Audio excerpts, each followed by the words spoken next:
Welcome back, everybody. Today I'm going to teach you how to reset Microsoft Access Autonumber. If you've been working with Access databases and noticed your auto numbers are out of sequence or need a fresh start, this straightforward process will help you get everything back in order. Let's walk through it step by step. First things first, you'll want to start by opening your Microsoft Access app on your computer. Once the application launches, go ahead and load into your database. This is the database where you're experiencing the auto number issue that needs to be corrected. Make sure all your data is properly loaded before moving forward with any changes. Now that your software is open and your data is accessible, it's time to focus on the specific table where you want to reset the auto number. Navigate to that table in your database view. Once you've located it, right-click directly on the table name, which you'll find positioned right above the header.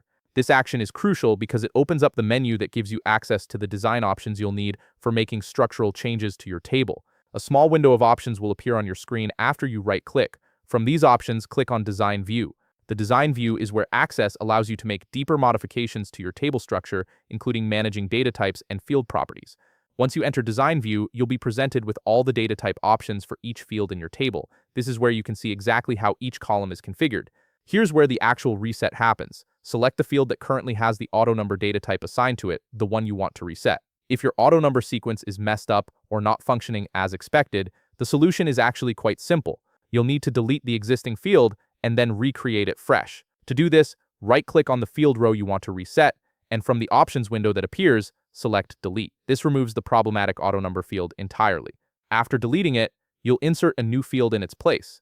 Right-click again in the field area and choose to insert a new row.